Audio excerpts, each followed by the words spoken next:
Katika kata tunayojivunia, amesema Mheshimiwa Idi Faraji hapa, tumekuwa na serikali ya kijiji hapa kwa zaidi ya miaka 10. Kwa hiyo utakaposimama hapa uelewe unaongea na watu wenye uelewa, watu wanaojitambua, watu wasioimba mama mama kila kitu kafanya mama. Hawa ni wanaume wanaojielewa, si ndio?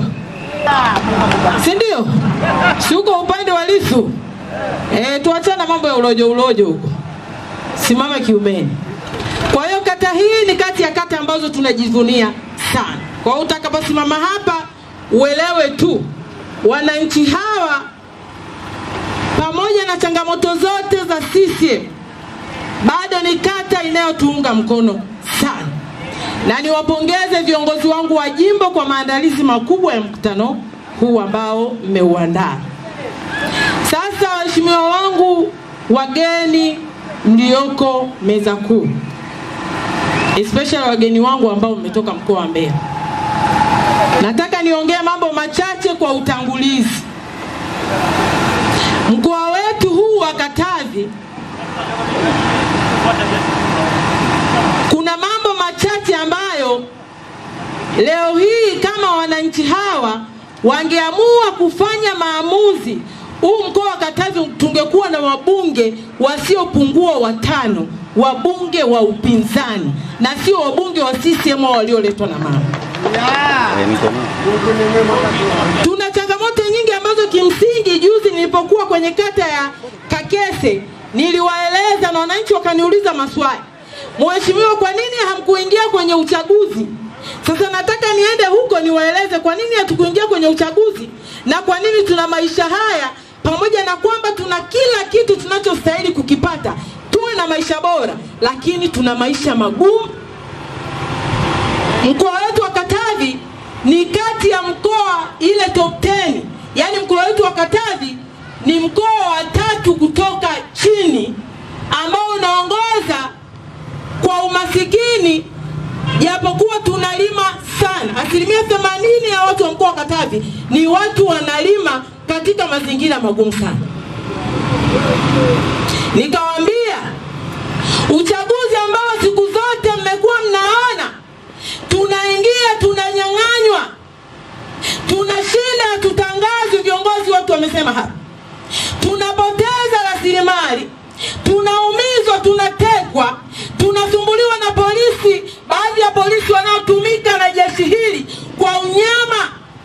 Yaani leo uchaguzi umekuwa ni vita. Chama chetu kikapitisha na maazimio kwamba bila mabadiliko ya sheria mbaya za uchaguzi huu hatutaingia kwenye uchaguzi.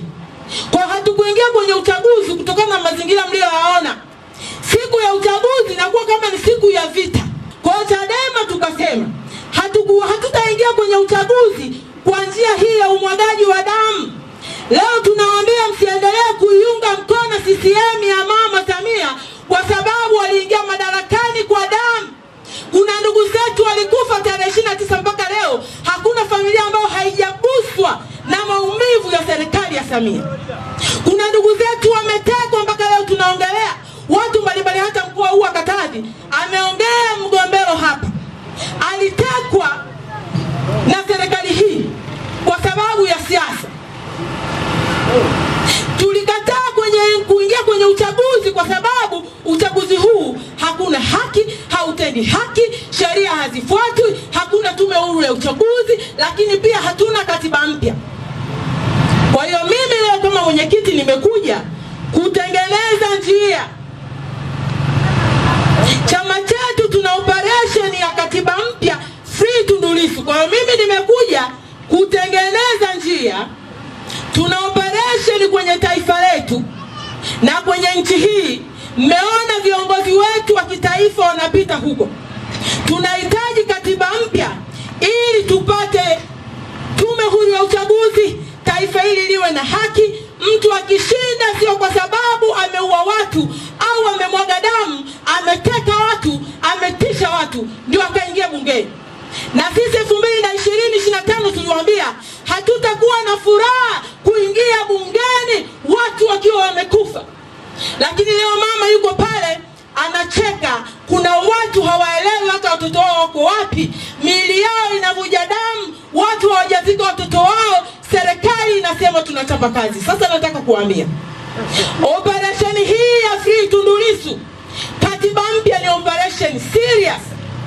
Tunakuja kwenu watu wa Itenga.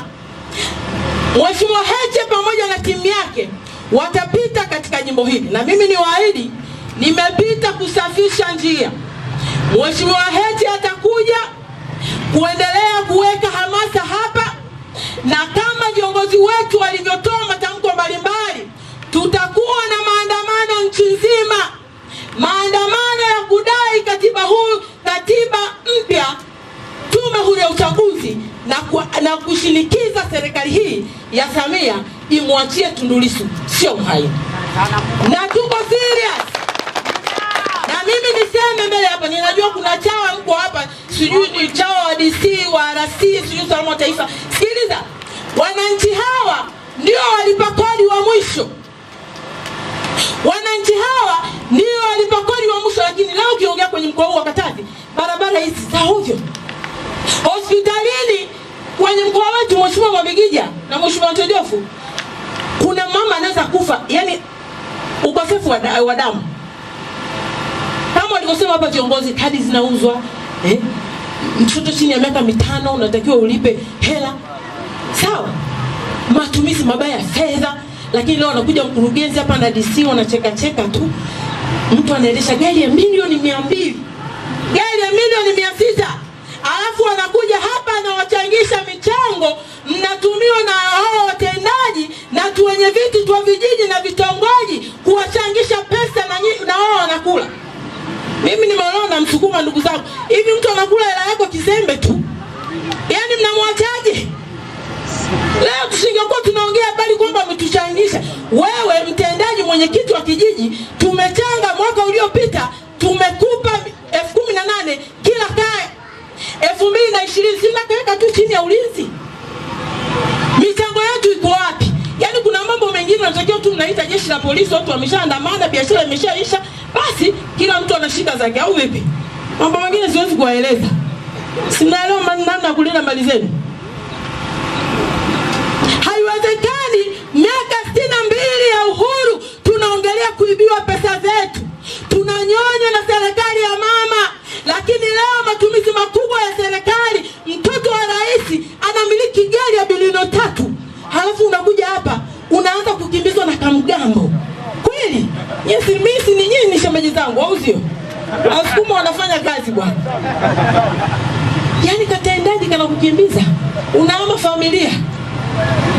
Matokeo yake unaondoka kwa kuikimbia serikali ambayo ungepaswa uiwajibishe. Tunakuja kwenu kwa operation katiba mpya ili tuwe na nguvu ya pamoja, tuiondoe serikali ya Samia madarakani. Tumekuja kwenu kuhakikisha mnatuunga mkono, muungane na jeshi la Chadema tuweze kushika dola, kodi zenu zitumike vizuri, na sio matumizi ya mkuu wa wilaya anakuja hapa anawaambia mchangie madawati, yeye yuko kwenye gari ya milioni 400 anapigwa AC. Vijana mlioko hapa, msikubali wazazi wenu kulima barabara, eti baba yako alime barabara ndio wapewe pesa za TASAF. Vijana msikubali, mpaka wawaeleze pesa walizokula kwenye maeneo mbalimbali zimekwenda wapi. Hilo namba 1. Namalizia, nitahamasisha maandamano haya kwa sababu mkoa huu wa Katavi imekuwa kama ndio shamba la bibi. Kuna watu wachache wamekaa hapa wanakusanya kodi, wanaingiza Wachina kule kuvuna magogo, mnalima katika mazingira magumu sana. Vigeti vya kipuuzi hivi. Nilipokuwa bungeni niliwaeleza hakuna haja ya kuendelea kumchosha mkulima anayelima katika mazingira magumu, alafu mnaweka na vigeti kila gunia 2,000. Yani mtu anunue, alime kwa gharama zake kwa jasho, anunue mbolea, tena muda mwingine analeta mbolea feki. Lakini pia masoko yamekuwa ya shida, bado wanaweka na vigeti hivi. Tulipokuwa na serikali yetu ya kijiji hapa, hakukuwa na mageti hapa. Kwa hiyo niseme, changamoto zote tunazozipitia ni kwa sababu hatukuunganisha nguvu ya kufanya maandamano ya amani ya kushinikiza serikali ya Samia itoke madarakani. inaua watu. Maandamano hayo nitakuja kwenu, na katika jimbo hili la Nsimbo tumechagua kata hii. Nitakuja kuweka kambi, kuhamasisha watu kuhakikisha tunapata katiba mpya, ili watu wote waliotuibia uchaguzi, waliofanya ufisadi,